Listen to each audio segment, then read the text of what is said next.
Welcome to today's episode of What to Say and How to Say It, the podcast to help you fix your marriage. I'm Shai Lewis. I'm here with Nina Rosner. Our mission is to help you, Christian married man or woman, navigate conflict and build a connection so you can have a thriving marriage. All right, so today our topic is, do you have a martyr or a savior complex? So this month we are digging into the topic of a victim mentality. Our goal is to help you, our listeners and viewers, overcome that thinking, retrain your thoughts, rewire your brains, and get unstuck. So today we're going to discuss what that looks like when you're falling into this martyr mindset. But before we get started, I want to just mention our website, greaterimpactwives.org. This is where you can find a free PDF called 5 Tools for How to Stop Walking on Eggshells. We also have a free marriage assessment for you to check out. And based on that, we can point you in the right direction and get some more help. All right, let's get into the topic, Nina. What are your thoughts on the martyr complex? Well, so, when we first started talking about this, I went, wow, that's a leap from where Kyle and I were last week. We were talking about Eeyore, the donkey that, and then, and now we're all, let's martyr ourselves for, there's one thing when you martyr yourselves for Christ, right? Like that's different. That's not what we're talking about. But I immediately waxed to this person from my childhood that was a friend of my mom's. And I don't remember what ethnicity she was, but she had this accent, and you could to hear her talk was just drama. Don't, I'll take care of it. Nobody but me is ever going to do anything anyway. But that's why I breathe, is because everyone needs my help. And she was taking herself so seriously. And I was always really confused by her because it was so dramatic, but also really authentic at the same time. And I asked my mom one time, and it's like, is she putting on a show or is that real? She goes, oh, it's real. She really believes that the sun sets and the moon rises because she tells it to. Like if she doesn't do things, the world ends. And I've never seen anything like it. It was worse than Eeyore. It was just very. Well, I guess I'll take that on too. It's like, it's like cough syrup, sick, sweet, something not right here, uh, drama. I didn't like her much, but I was 10, so what did I know? So, Well, I think, yeah, hearing that enough times wouldn't be a whole lot of fun for anyone, whether you're 10 or, or older than 10. But I think, yeah, there's some psychology behind that. I was just looking up, what that is exactly, the martyr complex. And psychology says it's this feeling that we have where we become a martyr because we want to be persecuted because it feels like it's filling a need somewhere. There's just this desire for us to avoid a responsibility. And we do see this a lot with women who are married with children. We also see this in the workplace. A lot of people find their identity in their work and their career. But oftentimes, if this goes unchecked, it can become really unhealthy. Like it can become like a codependent thing where mhm. we just can't separate who we are from our relationships. I mean, what are your thoughts on that?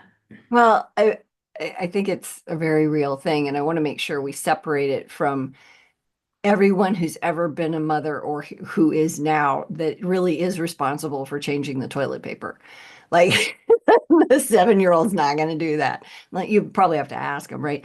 But you know when you have it's really normal as a mom in a lot of spaces to have those thoughts of, okay, if I don't do this, it's not going to get done because your husband's away at work all day, he's traveling, whatever it is. And that's just a reality check. But that, to your point, can go absolutely too far and Mhm. almost even borders on self-idolatry, to fill that need, right? Of my importance, my existence, my value comes from everybody needing me all the time, and I must rescue everyone always. And that's like super not healthy or helpful to the people around you. Yeah, definitely. I've also heard that it comes from this place where we might feel like people are threatened by us or they want what we have or they're, some sort of jealousy. And so we find that we need to feel special or, by becoming a martyr, maybe that'll make that go away for whatever reason. Well, and Do you you see see? that, yeah, in churches sometimes you get the one person that volunteers for literally everything and can do all of it, like they're really talented. And so they always get asked and they're too busy, but they do it anyway. And then they feel like they have to. And people around them are like, well, Joanne will just, she'll be the one that takes care of that anyway, so why would I step up? And again, it borders on like you can be really competent, but you might be stealing somebody else's blessing if you're saying Mhm. yes to everything just because you can do something. So I think it's wise to let the Lord discern for you what you say yes to instead of just saying yes because you can. Because that feeling of self-importance based off of what you do, I mean, it feels nice to be asked for sure, but that can get prideful pretty quick. Yeah, yeah, that's exactly right. Well, what about the Christian that says, but we're called to love, we're called to die to self. This is what it is to be a Christian. How do you get around Well, are you doing it loudly? Like, are you letting the Oh, that's universe true. Yeah. know? Oh, I guess I'll do this too, Hell, stop talking. Like, if you can't serve in quiet, if you need credit, or even if you need to feel that, well, they wouldn't survive without me. If there's some sort of something there that's, it if it's not healthy. You know it if you're on the throne. And maybe there's some piece of you that's in denial about that, but some piece of you, if you're a follower of Christ, knows. The Holy Spirit's like, girl, crawl off of there, then eat your seat.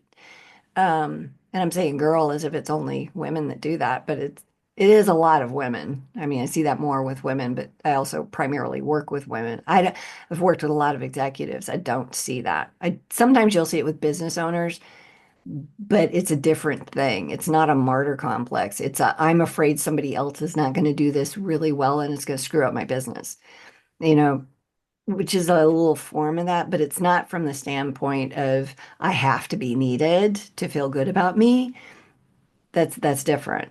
But that's a thing I see in men that might be close, but I think it's a lot of this, and I haven't done the research on it, but from my own little anecdotal thing, it seems like a lot of women fit in this space.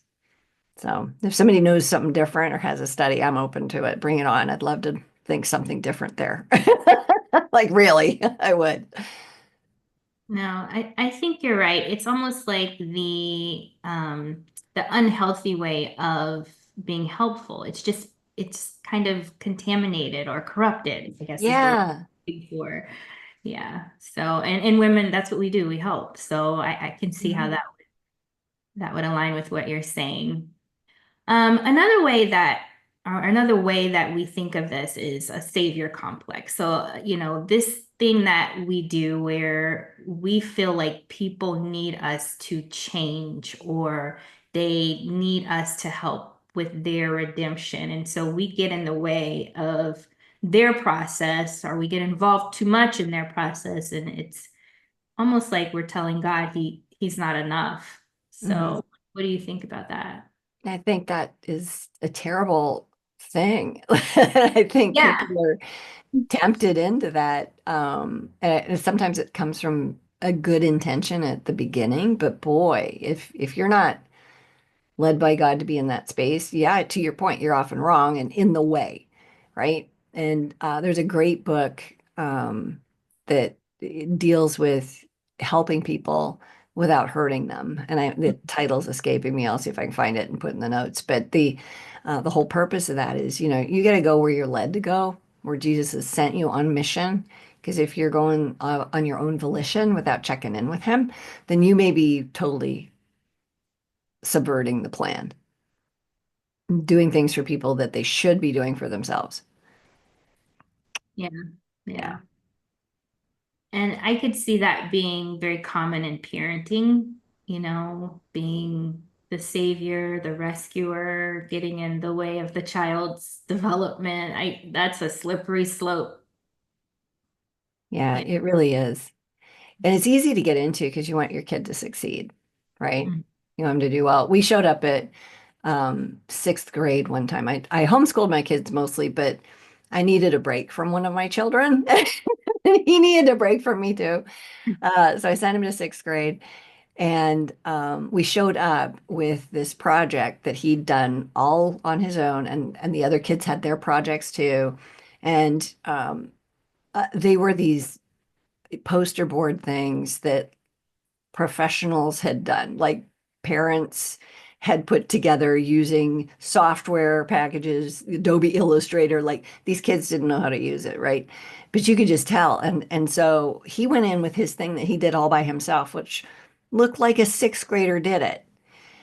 And I went home and I emailed the teacher and I said, so I caught a glimpse of some of the other projects walking in. I just want you to know my son did 100% of his own work. I didn't help him at all, and I hope he'll be graded accordingly.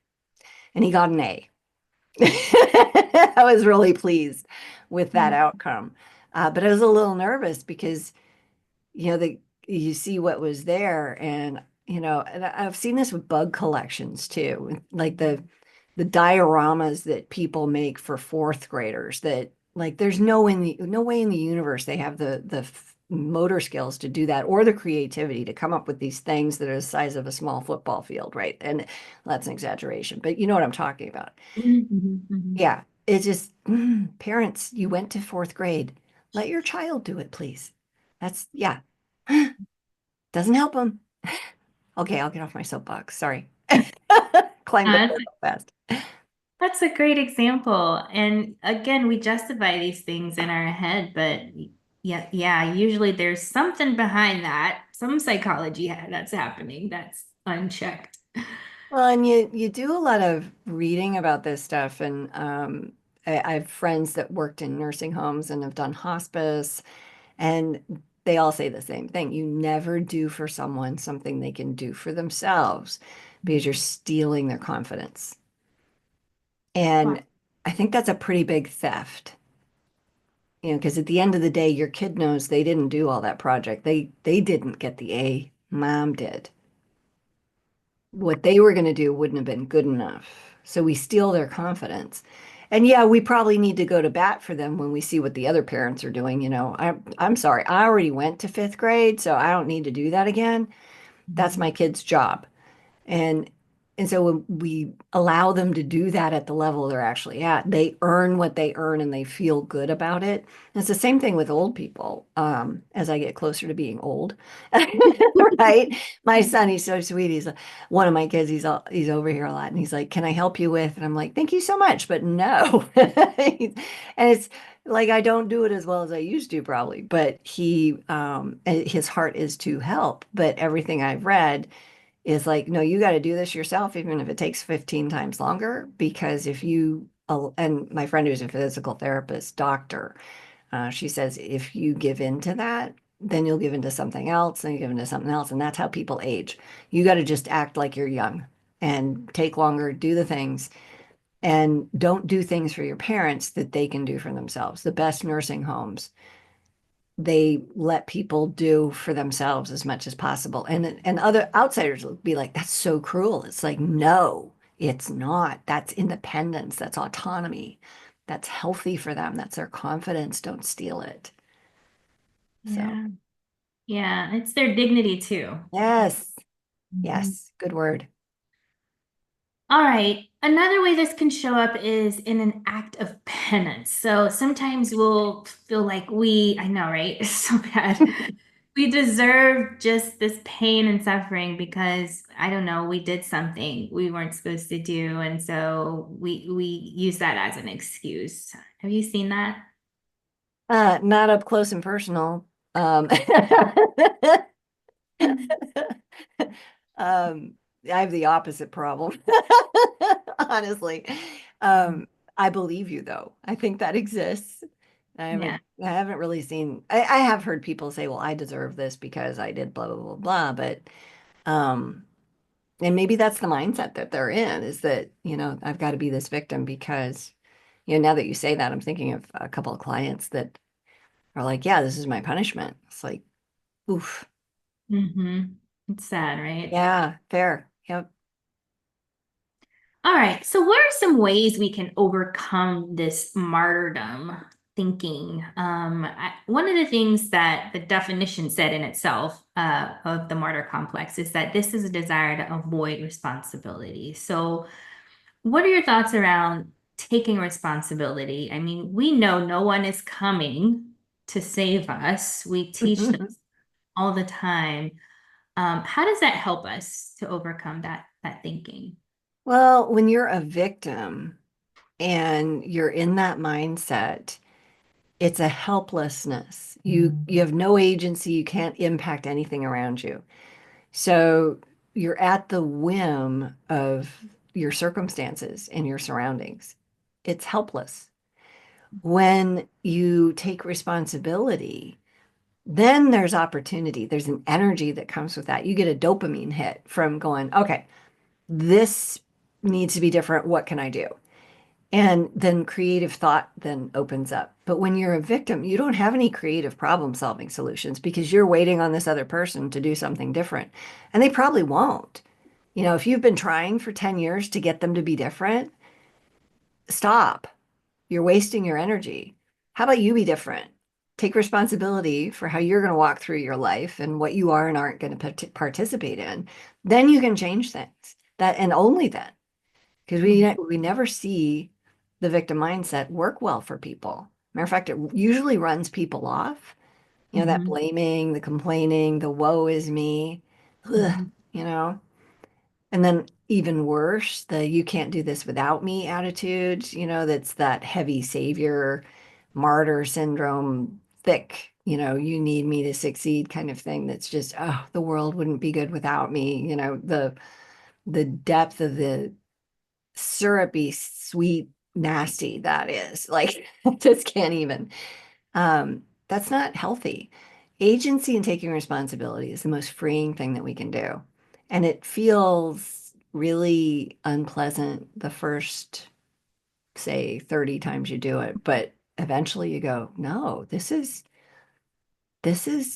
confidence. This is what being on my own 2 feet looks like. This is what following God looks like.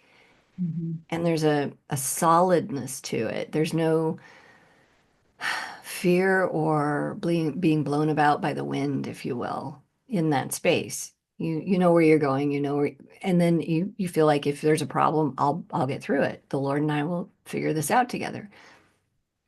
Then that's your option. And you don't Yeah. have to control, you don't have to be afraid. Where in the other space, that's stressful, really stressful. And you're looking to the world for your identity, and it's not a place of wholeness, which is lousy. Like nobody likes that. And a lot of people just don't know what it looks like to be in a space where they have agency and wholeness, and it's wonderful. Even when you're dealing with stuff that's terrible, it's still wonderful. Yeah. They don't know they have the option and they've never seen it likely. And I would even go as far as to say it doesn't even occur to them that they Mhm. have options.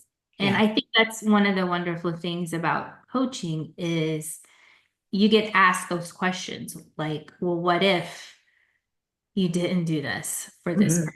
person? What happened? Like you explore those options, which opens up a new pathway of thinking for the person. Yeah, it's Yeah. kind of funny to watch their brains explode when when you just go, well, what if you didn't do that? Well, what? What do you mean, what if Right. I didn't? I can't not do that. Oh, yeah, you can. You're choosing to. You could choose not to. Oh, I can't do that. Yeah, well, what's that about? Well, they would be, okay, stop, right? Right Mhm. there. Mhm. So we're letting other people's behavior, and I've had people that are yielding, submitting to sin on this at their spouse's hand, you know, considering things like open marriages, or, you know, fraudulent things with money because they don't want to upset their spouse. It's like, hold up. You Mhm. know, at the end of the day, you're going to be held at an account for the choices you made. You're making one here. Is this a choice that Jesus would make? You know, how are you going to live with that? You can't blame your spouse for your choices. So yeah, at the end of the day, we're responsible for our lives, for our choices, not always the outcomes for sure, but definitely for our part in those things. Absolutely. Another way we can overcome this mindset is, and you kind of mentioned it earlier, is just learning to say no. Like asking, is this what God wants? Setting the boundary is, I mean, and I feel like that's kind of what we've been saying is Mhm. know what is yours, know what isn't.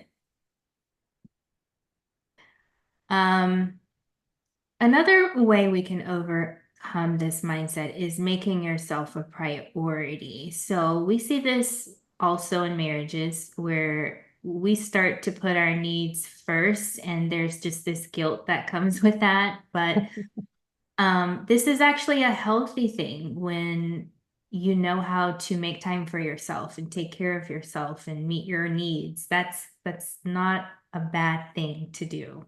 Any Mhm. thoughts around that? Oh, yeah. I've had a number of women clients who are married to men who love football. Mm, And during football season, if you know, depending on your time zone, those games can run pretty doggone late, right? So you put the kids to bed, and then he wants you to stay up till 10 or 11 watching the game, and you're just done because you've got littles and you've got stuff the next day, and maybe you work a part-time job. Like there's just a lot. And so having the wherewithal to say, you know what, I love you. I want to watch the rest of this with you, but I go to bed at this time. Otherwise, I don't even like my own company and I've got to mother these kids tomorrow. So I'm going to go to bed. And, you know, having the backbone to take care of yourself in the smallest of ways, even with sleep, you mhm, know. Um, and yeah, those of us that have been moms know that there's plenty of days when you're raising little kids where, and maybe it's even worse and you have a puppy. Like you've got all of that going on and you've had to pee for 2 hours. You know, that's about as far as martyrdom should ever go, is that's it right there. That's the line. Like better self-care. When you're doing that, you gotta figure it out because that's not good for anybody. You're not like that kind of suffering doesn't benefit anyone. There's suffering that's good where you're supposed to learn stuff, and there's suffering for suffering's sake, which is just wasted. mm, that's good. Yeah, and we don't want to be in spaces where we're creating our own suffering. Mhm. Um, and I see this in couples too, where they'll be off to a good start in a conversation and then they'll start the kitchen sinking. So they'll have a one topic thing they were going to do, and that then it was going great.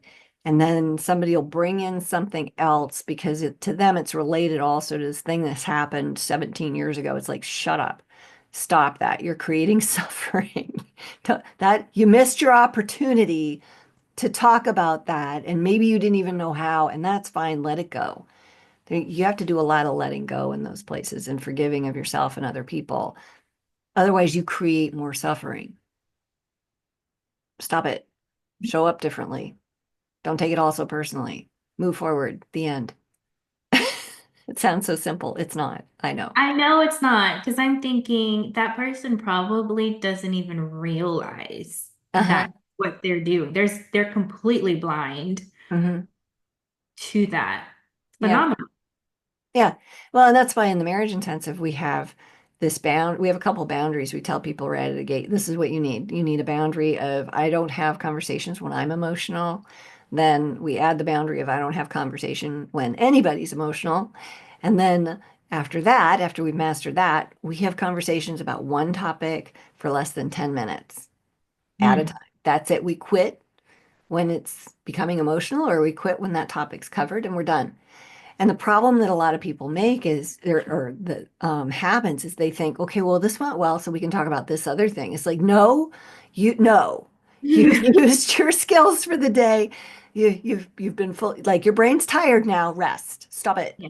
Yeah. It Yeah. it goes badly often after if they don't. So, it's wise to take care of yourself and to take care of the marriage and the relationship, and to have your eye out for your partner because love protects. Love protects. All right. The last thing I want to mention is asking for help. Sometimes that can be the challenge in itself, or even receiving help. When you're in this mindset of being a martyr, that's a foreign thing. Can you speak to that a little bit and how we can overcome that? I mean, I'm sure pride's involved in that too, but When when I first started, there was a church that we went to for a while, and I was exhausted. My husband was traveling a lot. I had three kids. One of them had thrush, which, if you're a nursing mom and you know what that is, you know the hell that that is. It was so bad. And I went to, all these women showed up at my house one day to clean it because one of my friends ratted me out as being overdone. And so then they invited me to the Bible study. So I go to the Bible study and I'm listening to them. And I said, so, um, like I don't understand like I don't know how to do all of this. I don't know how to work part-time, and I was working like 4 hours a week, one night a week with a babysitter. Like it wasn't like I was trying to juggle leaving for work and all that stuff, which is even harder. Um, but I was overwhelmed with the three kids and the dog and no family. We just moved here. And I said, so what do I do? Like, I can't do all of this. And one of the women, one of the older women, she's probably 75, looks at me and she says, oh, honey, this is what you signed up for. Your domain is the home and your children, and you need to take care of all of that. And I'm like, I'm drowning. I don't know how to take care of all of that. Like, I I'm exhausted. And she's like, yeah, that's just how it is. And so I was taught, and these other women there were like, yeah, that's how it is. It's terrible, but you'll get through it. You'll sleep in 10 years. I'm like, I'm not going to make it. Like, that's so awful. And after that first study meeting, I went up to one of the women that didn't say anything. And I noticed she had some nonverbal kind of glares at the ladies that were giving me this advice. And I went up and I said, surely you can tell me something else. She said, yes. And I'm coming to your house once a week to help you because you don't have to do this alone. You're not meant to do this alone. And then Wow. she showed up at my house every Wednesday for like 4 hours, let me get a nap, helped me fold my laundry, and mentored me. And it was the most wonderful thing ever. I didn't ask for that help, but I learned how to after that. I was grateful because I chose to believe her over that other bunch of women that were like, no, this is your lot in life, suffer it. Um, and I was like, no, that can't be true. And it wasn't. Like, women used to get together, and like I remember one of my earliest memories is being with my mom in this homemaker club out in Montana, and we would go out there once a month for a meeting. And one time we went, there was a quilting bee. Like, yes, this really happened. And they had this huge frame on the floor in somebody's house, and everybody was around it. There's like 30 women there, and everybody was stitching around this huge frame. And it was really cool. And sometimes they get together and they would bake, or they would mend clothes, or Mhm. they would sometimes groups of them would get together and can. And it was women did that stuff together. And my husband's mom, his brother's wives and his sister and his mom would get together and do these things together. And so I think having zero family when we moved out here and then not really being involved in that as a kid really hampered me and what that could look like. And I think it's an unfortunate reality that, people deal with now of the isolation of people. We're expected to do it all, and we can't. We need each other. We need community. Women need to be together more so Mhm. than men need to be together. Men will get together and work on a project. Yet, like, hats off, they'll just go do that thing. And women, we seem to have some sort of like extra layer of judgment if we ask for help. But I don't think it was supposed to be like that. I think it's fellowship and it's beautiful and it's loving and kind and it nurtures a soul in ways that we need. So Mhm. ask for help. And if you don't have women in your life like that, find a Bible study and create those relationships so that you can ask for help. We need a bunch of women in our lives, and I'm so grateful now that I have that. I couldn't do life without them. It's easier now that my kids are out of the house for sure. But even now, I don't want to do life without my girlfriends. It's great. Yeah. One of my favorite things to watch, and I see it every now and again in my neighborhood, is those multi-generational families where Mm, we'll take in the parents, the young couple who's just starting their family. And, sometimes I'll see them walking around the neighborhood all together, and it's so wonderful. Like, mhm, the parents are enjoying this second phase of life and they get to see their grandkids every day. And then the couple gets all the help that they need, right? It's just, mhm, I think you're right. I think that's how it should be, mhm. versus us just being in our little silos and thinking we can do it on our own. We're not made for that. We're made for community. I So, agree. I think mhm. other cultures get that right, Mhm. because you don't see a lot of Western American people figuring that out. We're so independent and so Mhm. like I'm gonna mock the Germans because I am one. Like really, you guys don't even think of that. Like, come on. Although Jim's family was German and Russian and they are Ukrainian and they did think of that. So that's kind of cool. We went on a vacation last year to Tennessee right before the hurricane. Like we were running from the hurricane. It was kind of traumatic actually. But we went down there with all of our family, spent a week with all three of our kids, and my oldest is married, has two kids of his own, and they were all there, and it was wonderful. We travel well together. We've done this kind of thing a lot, and it's just it was just so neat having the grandkids, in the same space. And um, my son's wife is actually a really good friend of mine. I forget that she's attached to him sometimes because I just enjoy her so much. But just being able to have a kid crawl on your lap and read a book to them while you're sitting there having a cup of coffee. It's just lovely. And so you got four people, and then you got aunts and uncle, and then you got this just all family everywhere. Everybody's pitching in to do dinner, and it was really nice. And they lived with us when their house was well, they've lived with us a couple of times. They got hit by a tornado, um, they couldn't live in their house. And then between their apartment and their house, when they bought it, there was something with the contract and they lived with us. I loved it. It was real, and we do well together, right? There's no conflict. It was pretty easy. Although she did ask me, she was like, Nina, why are there existential questions in your pantry? Because I was trying to diet and I'd written on a card, why are you here?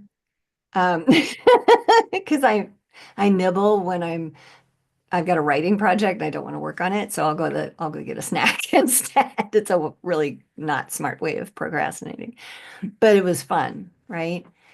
And those are some of the sweetest things that I think about. And I think if I was to say, could we all live together? The answer is yes. I think we could do that and do it pretty doggone well. And I'd love it so much, you know? Yeah. Yeah. All right. Well, I know we could talk all day about We this. could. I want to, but we better not. Okay, Better thanks. Let's shift gears to the last segment. This is our question of the day. This is where we pull questions from clients that typically apply to all of us. So, one client, she writes, I have the issue that if I try to walk away from a conflict, if I leave the room, my husband sees it as me hiding from conflict. We recently had a disagreement in which I realized I wasn't communicating well. I was tired, so I decided to just go to bed, and I said so. He continued to lecture me on the issue. He said harsh things. Are there any suggestions on how I can set boundaries in a situation without physically leaving my home? Do you have locks on your doors? Like, Yeah. when you ask somebody, hey, sweetheart, I want to talk about this. I can't. I'm exhausted. And they don't respect that. They don't hear you and they just keep going. You need to be in a different space. You need to go to a different room. And if you do that enough, they will learn, oh, when she says no, she means no. And they respect that. Mhm. You got to build up to that though. It doesn't happen the first 2, 3, 17, 72 times. Like no joke. Sometimes it can take a lot before Mhm. people get that. And yeah, if you have to leave the building, then do so.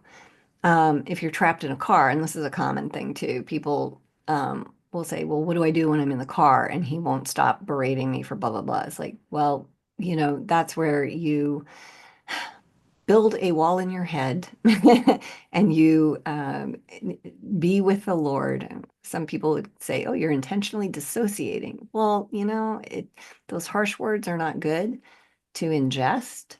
They're not good for him to say, but if you can say, hey, I love you. I want to not do this. Can we just take a break, please?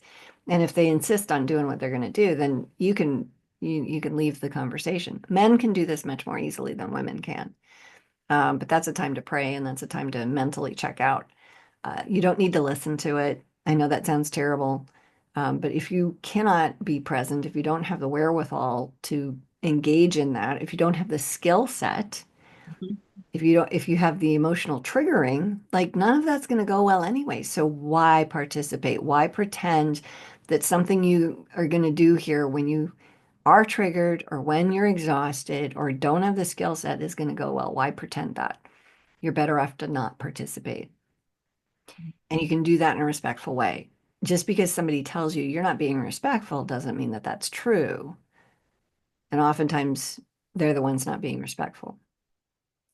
So when it happens, you need to just ask for what you need. If you can't get it, then maybe you need to move. And yeah, they may not like it. And sometimes you need to leave the building. So I know she wanted a different answer. There Mhm. isn't one. You cannot force someone to do the right thing.